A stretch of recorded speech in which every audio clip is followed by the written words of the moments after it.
കർത്തൃസന്നിധിയിൽ നമുക്ക് ഒന്നിച്ച് ഈ കോൺഫറൻസിൻ്റെ സമാപന രാത്രി ദൈവപാദപീഠത്തിൻ്റെ തിരുവെഴുത്തുകൾക്കായി കാതോർക്കുവാൻ അനുഗ്രഹീതമായൊരു സന്ദർഭം കർത്താവ് ദാനമായി നൽകിയത് ഓർത്തിന് ദൈവത്തിന് മഹത്വം അർപ്പിക്കുന്നു.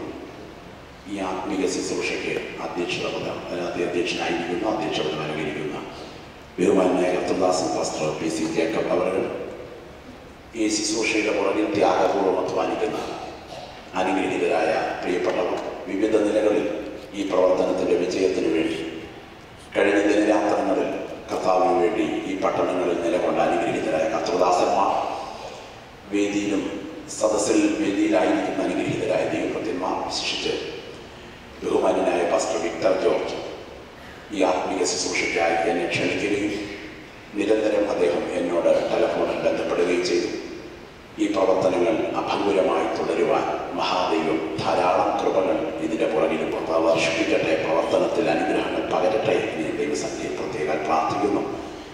ക്രിസ്തുവിൽ എൻ്റെ വാത്സല്യ സഹോദരൻ പ്രിയ വിനുവിനോടൊപ്പം ഈ ദിവസങ്ങളിലായിരിക്കാൻ ലഭ്യമായ അവസരം സന്തോഷകരമായി കരുതുന്നു. കർത്താവിൻ്റെ ദാസൻ പ്രിയ ഡോക്ടർ മാത്യു അദ്ദേഹത്തിലൂടെ അനുഗ്രഹീതമായ സന്ദേശം കഴിഞ്ഞ സന്ദർഭങ്ങളിൽ കേൾക്കുവാനും ഒരുമിച്ച് സൗഹൃദ ബന്ധം പുലർത്തുവാനും ലഭ്യമായ അവസരം ഭാഗ്യപദവിയായി കരുതുന്നു. എൻ്റെ 13ാമത്തെ വയസ്സിൽ യേശു ക്രിസ്തുവിനെ ജീവിതത്തിൻ്റെ കർത്താവായി ഏറ്റുവാങ്ങുവാൻ ദൈവം എനിക്ക് ഭാഗ്യം നൽകി. എൻ്റെ 16ാമത്തെ വയസ്സിൽ വിശ്വാസ സ്നാനം സ്വീകരിച്ച് മാർത്തോമ പശ്ചാത്തലത്തിൽ നിന്നും മാർത്തോമ സഭയുടെ പശ്ചാത്തലത്തിൽ നിന്നും ആത്മീയ സത്യങ്ങൾക്കായി ഭവനത്തിൽ ആദ്യമായി ചുവടുവയ്ക്കുവാൻ കർത്താവ് അവസരം നൽകി. എൻ്റെ 19ാമത്തെ വയസ്സിൽ കുമ്പനാട് ഹെബ്രോൻ ബൈബിൾ കോളേജിൽ ദൈവത്തിൻ്റെ വചനം പഠിപ്പാനായി കടന്നു വന്നു. അടിസ്ഥാന വേദോപദേശങ്ങളിൽ എൻ്റെ മനസ്സ് വയ്ക്കുവാൻ എന്നെ സഹായിച്ച മാർഗദർശിയും എൻ്റെ വ്യക്തി ജീവിതത്തിൽ ഞാൻ ഒരിക്കലും മറക്കാൻ കഴിയാത്ത കടപ്പാടുകളോടുകൂടി ഓർക്കുന്ന ആദരണീയനായ കർത്തൃദാസൻ പാസ്റ്റർ KK ചെറിയാൻ അവർ അദ്ദേഹത്തിൻ്റെ സ്നേഹവും കരുതലും എൻ്റെ ശുശ്രൂഷയുടെ പ്രാരംഭ നാളുകളിൽ വലിയ കരുത്തും കരുതലുമായിരുന്നു. എൻ്റെ 20ാമത്തെ വയസ്സിൽ 19 വയസ്സ് കഴിഞ്ഞപ്പോൾ തന്നെ IPCയുടെ ഒരു സഭാ ശുശ്രൂഷകനായി മാറുവാനായിട്ട് ദൈവമിടയാക്കി. കഴിഞ്ഞ 19 വർഷം റാന്നിയുടെ ഹൃദയഭാഗത്ത് ഇന്ത്യൻ പെന്തക്കോസ്ത് സഭയുടെ ശുശ്രൂഷയിൽ സ്ഥലം സഭയുടെ ശുശ്രൂഷയിൽ തുടരുന്നു. ഞങ്ങൾക്ക് അവിടെ 76ഓളം കുടുംബങ്ങൾ ദൈവത്തെ ആരാധിപ്പാനായി കടന്നു വരുന്നു. എന്നെയും എൻ്റെ ശുശ്രൂഷയും ഓർത്ത് ദൈവമക്കൾ പ്രാർത്ഥിക്കുവാനായിട്ട് ഓർപ്പിക്കുന്നു.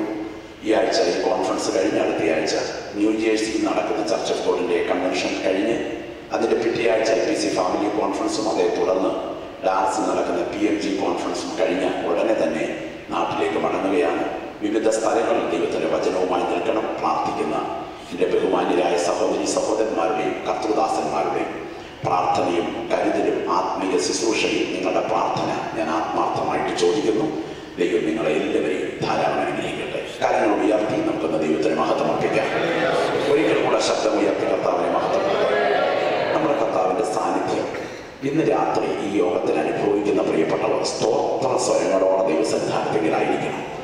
നട്ടുച്ച നേരത്ത് പുറത്തോട്ടിറങ്ങി കത്തി നിൽക്കുന്ന സൂര്യനിലേക്ക് കണ്ണ് തുറന്ന് ഒന്ന് നോക്കിയിട്ട് വേഗം മുറിക്കകത്തോട്ട് കയറി വീട്ടിലെ സിറ്റൗട്ടിലെ ഷോക്കേസിൽ വെച്ചിരിക്കുന്ന ആ ഉപകരണങ്ങളിലേക്ക് സംവിധാനങ്ങളിലേക്ക് നിങ്ങളൊന്ന് കണ്ണ് നട്ട് നോക്കിയാൽ നിങ്ങൾക്ക് കാണാൻ കഴിയുന്ന ഒരു പ്രതിഭാസം ഒരു മഞ്ഞളിപ്പായിരിക്കും. എന്താണ് ഈ കണ്ണിൻ്റെ മാറ്റത്തിന് കാരണം? വേഗം പുറത്തിറങ്ങി നട്ടുച്ച നേരത്ത് ജ്വലിച്ചു നിൽക്കുന്ന സൂര്യനെ റെറ്റിന തുറന്നു നോക്കിയതിന് ശേഷം അകത്തോട്ട് കയറി ഷോക്കേസിലിരിക്കുന്ന സൗന്ദര്യമുള്ള വസ്തുക്കളിലേക്ക് കണ്ണുറപ്പിച്ചാൽ ആ വസ്തുക്കൾ കാണാൻ കഴിയാത്ത ഒരു മഞ്ഞ വലയം അവിടെ കാണും. അതിൻ്റെ കാര്യമെന്തെന്നറിയാമോ? വർദ്ധിച്ച പ്രകാശം കണ്ണിനുള്ളിൽ കടന്നാൽ അതിൽ താഴെയുള്ള പ്രകാശത്തിലുള്ളതിനെ അല്പസമയത്തേക്ക് കാണാനുള്ള കഴിവ് ഈ കണ്ണിനില്ല. ഞാനൊരു വസ്തുത സൂചിപ്പിക്കാനാണ് പറഞ്ഞത്. ഈ മണ്ണിൻ്റെ സൗന്ദര്യത്തെക്കാൾ നിത്യതയെ വലുതായി കാണത്തക്ക വിധം സ്വർഗീയ പ്രകാശം പ്രിയപ്പെട്ടവരുടെ കണ്ണുകളിൽ പ്രതിഫലിക്കുന്ന രംഗമാണ് അമേരിക്കയിൽ നടക്കുന്ന കോൺഫറൻസുകൾ. അത് നടക്കുന്നത് വിജയകരമാകാതിരിക്കത്തക്ക വിധം ഇരുട്ടിൻ്റെ ശക്തികൾ, നരകീയ ആധിപത്യങ്ങൾ മുഴുവനത്തോടെ എഴുന്നേൽക്കുന്ന ഈ കാലഘട്ടത്തിൽ കോൺഫറൻസുകളുടെ വിജയത്തിന് വേണ്ടി പ്രാർത്ഥിക്കുന്ന ഒരുപറ്റം സഹോദരങ്ങൾ എഴുന്നേൽക്കട്ടെ എന്ന് ഞാൻ ദൈവസന്നിധിയിൽ പ്രത്യേക ആശംസിക്കുകയും പ്രാർത്ഥിക്കുകയും ചെയ്യുന്നു. വിശുദ്ധ തിരുവെഴുത്തിലേക്ക് നിങ്ങളുടെ വിലപ്പെട്ട ശ്രദ്ധയെ ഞാൻ ഇന്ന് രാത്രിയിൽ സ്വാഗതം ചെയ്യുകയാണ്. 2 വേദഭാഗങ്ങൾ വായിച്ചുകൊണ്ട് ദൈവാത്മാവ് എൻ്റെ ഹൃദയത്തിൽ പ്രകാശിപ്പിച്ച ഒരു സന്ദേശം ഇന്ന് രാത്രിയിൽ പങ്കുവെച്ച് എനിക്ക് ലഭ്യമായ സമയത്തിനുള്ളിൽ എൻ്റെ വാക്കുകൾ ഉപസംഹരിക്കാനായി ഞാൻ കർത്താവിൽ താല്പര്യപ്പെടുന്നു. കൊരിന്ത്യർക്ക് എഴുതിയ ഒന്നാം ലേഖനം 10-ാം അധ്യായത്തിൻ്റെ 16-ാമത് വാക്യവും, കൊരിന്ത്യർക്ക് എഴുതിയ ഒന്നാം ലേഖനം 10-ാം അധ്യായത്തിൻ്റെ 16-ാമത് വാക്യവും 11-ാം അധ്യായത്തിൻ്റെ 29-ാമത് വാക്യവും ശബ്ദമുയർത്തി ആരെങ്കിലും സ്ഫുടമായി വായിച്ച് സഹായിക്കാം. കൊരിന്ത്യർക്ക് എഴുതിയ ഒന്നാം ലേഖനം 10-ാം അധ്യായം 16-ാം വാക്യം 11-29. നാം അനുഗ്രഹിക്കുന്ന അനുഗ്രഹപാത്രം ക്രിസ്തുവിന്റെ രക്തത്തിന്റെ കൂട്ടായ്മയല്ലയോ? മതിയല്ലോ. 29-ാമത്തെ വാക്യം 11-29. തിന്നുകയും കുടിക്കുകയും ചെയ്യുന്നവൻ ശരീരത്തെ വിവേചിക്കാഞ്ഞാൽ തനിക്ക് ശിക്ഷാവിധി തിന്നുകയും കുടിക്കുകയും ചെയ്യുന്നു. നമുക്ക് തലകളെ ഉണക്കാം, നമ്മുടെ കണ്ണുകളെ അടയ്ക്കാം, ഒരു നിമിഷം പ്രാർത്ഥിക്കും. എല്ലാ ഹൃദയങ്ങളും ദൈവത്തിൻ്റെലേക്ക് ഉയരട്ടെ, എല്ലാ കണ്ണുകളും ദൈവസന്നിധിയിൽ അടയട്ടെ. കടന്നു വന്നിരിക്കുന്ന എല്ലാ സഹോദരങ്ങളും ആ വലത് കരങ്ങളും ഉയർത്തിപ്പിടിച്ച് ഇന്ന് രാത്രിയിൽ ഒരു ദിവ്യാനുഗ്രഹം നമ്മുടെ ശിരസിന്മേൽ സ്വർഗത്തിന്റെ ദിവ്യ ഭണ്ഡാരം തുറന്ന് കർത്താവ് പകരേണ്ടതിന് ശബ്ദമുയർത്തി ഒന്ന് പ്രാർത്ഥിച്ചാട്ടെ. എല്ലാ നാവുകളിലും പ്രാർത്ഥനയുടെ ശബ്ദമുയരട്ടെ. എൻ്റെ പ്രിയപ്പെട്ടവരുടെ ആ തലങ്ങളിൽ പ്രാർത്ഥനയുടെ ശബ്ദം നിരന്തരമായി ദൈവസിംഹാസനത്തിലേക്ക് ഉയരട്ടെ. ഇന്ന് രാത്രി ഒരു സാധാരണ രാത്രിയല്ല. ദൈവാത്മാവ് ചില വ്യക്തികളെ പണിയുവാൻ ആഗ്രഹിക്കുന്ന രാത്രിയാണ്. ഇരുട്ടിന്റെ ശക്തികൾ ഉയർത്തി നിർത്തിയിരിക്കുന്നതിന് മതിൽക്കെട്ടുകൾക്ക് നേരെ ദൈവാരാധനയുടെ കാഹളം ഈ രാത്രി ജീവൻ പ്രാപിച്ച ദൈവമക്കൾ നീട്ടി ഊതുന്ന രാത്രിയാണ്. കർത്താവിന്റെ കരം ചില വ്യക്തികളെ തൊടട്ടെ. പരിശുദ്ധനായ ഞങ്ങളുടെ പ്രിയനാഥ, ഞങ്ങൾ ഒരുമിച്ച് അങ്ങയുടെ മുഖത്തേക്ക് നോക്കുന്നു. ഈ ജനത്തോട് അങ്ങ് മനസ്സറിയണമേ. അവിടുന്ന് ഈ ജനത്തോട് പറയുവാൻ ആഗ്രഹിക്കുന്ന കാര്യങ്ങൾ ഇന്ന് രാത്രിയിൽ ഈ ജനത്തിന് മുൻപിൽ പറയേണ്ടതിന് പരിശുദ്ധാത്മാവിന്റെ വിശിഷ്ട നിയോഗം ബലഹീനനും അപ്രാപ്തനുമായ എളിയവന്റെ മേൽ പകരണമേ. ഈ ജനത്തെ ദൈവശബ്ദം ഇന്ന് രാത്രിയിൽ കേൾപ്പിച്ച് എഴുന്നേൽപ്പിക്കുന്ന രാത്രിയാക്കണമേ. അങ്ങേ പ്രതിനിധീകരിപ്പാൻ ബലഹീനായ എളിയവന് കൃപ പകരണമേ. യേശുവിൻ നാമത്തിൽ തന്നെ വളരെ ഏകാഗ്രതയോടെ തികച്ചും പ്രാർത്ഥനയോടെ നമുക്ക് ദൈവസന്നിധാനത്തിലായിരിക്കാം. വളരെ ശ്രദ്ധേയമായ ഒരു തീമിന്റെ കീഴിൽ നിന്നുകൊണ്ട് അതിന്റെ വിവിധ വശങ്ങൾ, ചില ഭാഗങ്ങളൊക്കെ കഴിഞ്ഞ ദിവസങ്ങളിൽ ചിന്തിച്ചു വരികയായിരുന്നു.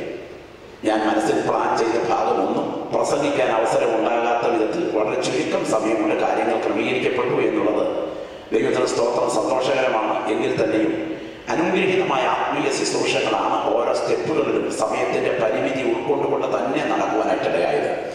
അവനെ ഞങ്ങൾ അറിയിക്കുന്നതിൽ ഏത് മനുഷ്യനെയും ക്രിസ്തുവിൽ തികഞ്ഞവനാക്കി നിർത്തേണ്ടതിന് ഏത് മനുഷ്യനെയും പ്രബോധിപ്പിക്കുകയും ഇതിൽ വ്യാപരിക്കുന്ന വ്യാപാര ശക്തിക്കൊത്തവണ്ണം പോരാടിക്കൊണ്ട് അധ്വാനിക്കുകയും ചെയ്യുന്നു എന്ന് ധന്യനായ പൗലോസ് കുറച്ച് വാക്കുകൾ.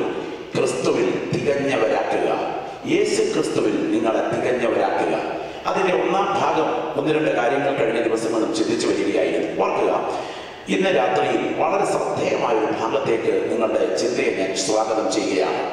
നമ്മുടെ കണ്ണുകൾക്ക് കാണുവാൻ കഴിയാത്ത, നമ്മുടെ നഗ്ന നേത്രങ്ങൾക്ക് എത്തിപ്പിടിക്കുവാൻ കഴിയാത്ത, നമ്മുടെ മാംസ കണ്ണുകൾക്ക് അളന്നു കുറിക്കുവാൻ കഴിയാത്ത ഒരദൃശ്യ ലോകം ഇതിന്റെ പുറകിലുണ്ട് എന്ന് വിശ്വസിക്കുന്ന എത്ര പ്രിയപ്പെട്ടവരിവിടെയുണ്ട്. പൗലോസ് പറയുന്നു, ഞങ്ങൾ കാണുന്നതിനെ അല്ല കാണാത്തതിനെ അത്രയും നോക്കിക്കൊണ്ടിരിക്കുന്നത്. നമ്മുടെ കണ്ണുകൾക്ക് കാണുവാൻ കഴിയുന്നതിനപ്പുറത്ത് കാണാത്ത ഒരു ലോകം യാഥാർത്ഥ്യമാണ്. ഒരിക്കലെങ്കിലും എക്സ്റേ എടുക്കാൻ, എക്സ്റേ ബെഡിൽ കിടന്നിട്ടുള്ളവരല്ലേ നിങ്ങൾ? മാംസപേശികളെ തുളച്ചു കയറി അസ്ഥികളുടെ ഉൾചിത്രം എടുക്കുന്ന എക്സ്റേ റൈസുകൾ നമ്മുടെ നഗ്ന നേത്രങ്ങൾ കൊണ്ട് കണ്ടിട്ടുണ്ടോ? കണ്ടിട്ടില്ലെങ്കിലും അതിനെ ആസ്തിക്യം നിഷേധിക്കുവാൻ നമ്മളെ കൊണ്ട് സാധ്യമല്ല. നമുക്കറിയാം, നമ്മുടെ വീട്ടിൽ ഉപയോഗിക്കുന്ന ടിവിയുടെ റിമോട്ട് കൺട്രോൾ, അത് കണ്ണിന് നേരെ നിർത്തി അമർത്തി നോക്ക്. അതിൽ നിന്ന് പുറപ്പെടുന്ന ഇൻഫ്രാറെഡ് റൈസുകൾ നമ്മുടെ നഗ്ന നേത്രങ്ങൾക്ക് നമുക്ക് കാണുവാൻ കഴിയുമോ? ഒരിക്കലും കാണാൻ കഴിയുകയില്ല. പക്ഷേ അതിന്റെ യാഥാർത്ഥ്യത്തെ നിഷേധിക്കാൻ നമുക്ക് സാധ്യമല്ല. ദൈവത്തിന് സ്തോത്രം. അൾട്രാ വയലറ്റ് റൈസുകളാകട്ടെ, ഇൻഫ്രാറെഡ് റൈസുകളാകട്ടെ, എക്സ്റേ റൈസുകളാകട്ടെ, നമ്മുടെ കണ്ണുകൾക്ക് കാണാൻ കഴിയത്തില്ലെങ്കിലും നമുക്കതിന്റെ യാഥാർത്ഥ്യത്തെ അംഗീകരിക്കാൻ കഴിയുന്നത് പോലെ നമ്മുടെ കണ്ണുകൾക്ക് കാണുവാൻ കഴിയാത്ത ഒരാത്മലോകം ഇതിന്റെ പുറകിലുണ്ട്. അത് മനസ്സിലാക്കുന്ന ദൈവമക്കൾ ആത്മാർത്ഥമായി തിരിച്ചറിയുന്നു, ഞാൻ കളിക്കളത്തിലല്ല, ഞാൻ പോർക്കളത്തിലാണ്. അത് വിശ്വസിക്കുന്നവർ കരങ്ങളൊന്ന് ഉയർത്തി സ്തോത്രം ചെയ്താട്ടെ. ഞാൻ കളിക്കളത്തിലല്ല, ഞാൻ മുലക്കളത്തിലാണ്. എൻ്റെ പ്രതിയോഗി എന്നേക്കാൾ പ്രബലനാണ്. എന്താണ് പോരാട്ടം? എതിരാളിയെ തറപറ്റിക്കുന്നത് വരെ ഏർപ്പെട്ടിരിക്കുന്ന മല്ലയുദ്ധം, അതാണ് പോരാട്ടം. നിന്റെ ദൈവകൃപയെ തറപറ്റിക്കുന്നത് വരെ, നിന്റെ അഭിഷേകത്തെ തറപറ്റിക്കുന്നത് വരെ, നിന്റെ താലന്തുകളെ തറപറ്റിക്കുന്നത് വരെ, നിന്റെ വാഗ്ദത്വത്തെ തറപറ്റിക്കുന്നത് വരെ, നിനക്കെതിരെ നിന്റെ നഗ്ന നേത്രങ്ങൾ കൊണ്ട് കാണുവാൻ കഴിയാത്ത ഒരു അദൃശ്യ മണ്ഡലം യുദ്ധം നടത്തിക്കൊണ്ടിരിക്കുന്നു. ഇത് തിരിച്ചറിയുന്ന ദൈവമക്കൾക്ക് ആത്മീയ പോരാട്ടം ഉൾക്കൊള്ളാതിരിക്കാൻ കഴിയുകയില്ല. ഒരു തിരികല്ലിനകത്ത് ഗോതമ്പ് മണി 2 കല്ലുകൾ ഒരുമിച്ച് ഉരയുന്ന വേളയിൽ ഇടയ്ക്ക് കയറി അരഞ്ഞു മാറുന്നത് പോലെ നിന്റെ ദൈവിക കൃപയെയും നിന്നെ കുറിച്ചുള്ള ദൈവത്തിന്റെ പദ്ധതിയെയും തകർത്ത് കളയേണ്ടതിന് നിരന്തരം മർദ്ദം ചെലുത്തുന്ന ഒരു അദൃശ്യ ശക്തി ഇതിന്റെ പുറകിൽ വ്യാപരിക്കുന്നുണ്ട്. അത് തിരിച്ചറിയുന്ന ദൈവമക്കൾ പോരാട്ടത്തിൽ നിന്ന് ഒഴിഞ്ഞു നിൽക്കുന്നവരല്ല, അവർ ആത്മീയ പോർക്കളത്തിൽ തന്നെയാണ്. സ്തോത്രം. ഇവിടെ ശ്രദ്ധേയമായ 2 പദങ്ങൾ ഞാൻ നിങ്ങളുടെ മുൻപിലേക്ക് ഒന്ന് കൊണ്ടുവന്ന് ആ ഭാഗങ്ങളിലേക്ക് പ്രവേശിക്കാനായിട്ട് ആഗ്രഹിക്കുന്നു. ധന്യനായ പൗലോസ്ലീഹ കർത്തൃമേശയുടെ പരിപാവനത്വത്തെ സംബന്ധിച്ച് ഓർപ്പിച്ചു വരുമ്പോൾ വിശുദ്ധ മേശയെ കുറിച്ച് പറയുന്ന ഒരു പ്രയോഗം, അതിന്റെ 1-ാമത്തെ ഭാഗത്ത് പറയുന്നു, നാം അനുഗ്രഹിക്കുന്ന അനുഗ്രഹപാത്രം. അവിടെ നിന്നൊരു പദം ഞാൻ ക്ലിപ്പ് ചെയ്യട്ടെ. അനുഗ്രഹം, ബ്ലസ്സിംഗ്, അനുഗ്രഹം, അനുഗ്രഹിക്കുന്ന അനുഗ്രഹപാത്രം. ക്രിസ്തുവിന്റെ രക്തത്തിന്റെ കൂട്ടായ്മയല്ലയോ അനുഗ്രഹം? അതിന്റെ 11-ന്റെ 29-ാമത്തെ വാക്യത്തിലേക്ക് വായിക്കുന്നു. ദൈവത്തിന് സ്തോത്രം. അയോഗ്യമായി ഈ അപ്പം തിന്നുകയോ പാനപാത്രം കുടിക്കുകയോ ചെയ്യുന്നവനെല്ലാം കർത്താവിന്റെ ശരീരവും രക്തവും സംബന്ധിച്ച് കുറ്റക്കാരനാകും. മനുഷ്യൻ തന്നെത്താൻ ശോധന ചെയ്തിട്ട് വേണം ഈ അപ്പം തിന്നുകയും പാനപാത്രത്തിൽ നിന്ന് കുടിക്കുകയും ചെയ്യുവാൻ. തിന്നുകയും കുടിക്കുകയും ചെയ്യുന്നവൻ ശരീരത്തെ വിവേചിക്കാഞ്ഞാൽ തനിക്ക് ശിക്ഷാവിധി. തിന്നുകയും കുടിക്കുകയും ചെയ്യുന്നു. കണ്ടംനേഷൻ, ശിക്ഷാവിധി. 2 പദങ്ങളിലേക്ക് ഈ സമാപന രാത്രിയിൽ നിങ്ങളുടെ വിലപ്പെട്ട ശ്രദ്ധയെ ഞാൻ സഹർഷം സ്വാഗതം ചെയ്യുകയാണ്. 1-ാമത്തെ പദം അനുഗ്രഹം, 2-ാമത്തെ പദം ശിക്ഷാവിധി. ഒരിക്കൽ കൂടെ ഞാനതൊന്ന് ആവർത്തിക്കട്ടെ. ഒന്ന് അനുഗ്രഹം, മറ്റൊന്ന് ശിക്ഷാവിധി. ഇതാ വിശുദ്ധ മേശയുടെ പുറകിൽ ഈ 2 വിധ ശക്തികൾ വ്യാപരിക്കുന്നു എന്ന് പൗലോസ് സ്ഥാപിക്കുകയാണ്. ഞാൻ ചോദിക്കട്ടെ, കർത്തൃമേശയിൽ ഉപയോഗിക്കുന്ന അപ്പവീഞ്ഞുകളാകുന്ന ദൃശ്യ വസ്തുക്കളുടെ പുറകിൽ ഈ അദൃശ്യ ശക്തികൾ വ്യാപരിക്കുന്നുണ്ടോ?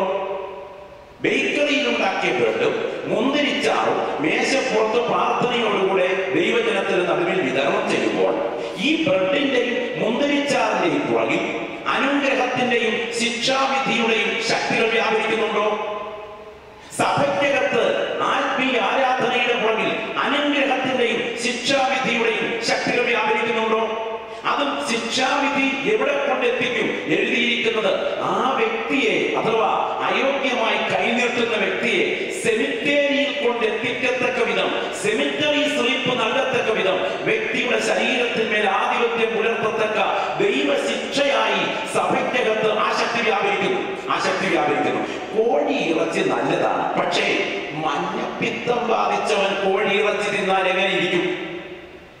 അതോട് അവന്റെ കാര്യം പോക്കാം. മഞ്ഞപ്പിത്തം ബാധിച്ചവന് കോഴി ഇറച്ചി മരണത്തിന്റെ വിഷവസ്തുവാണ്.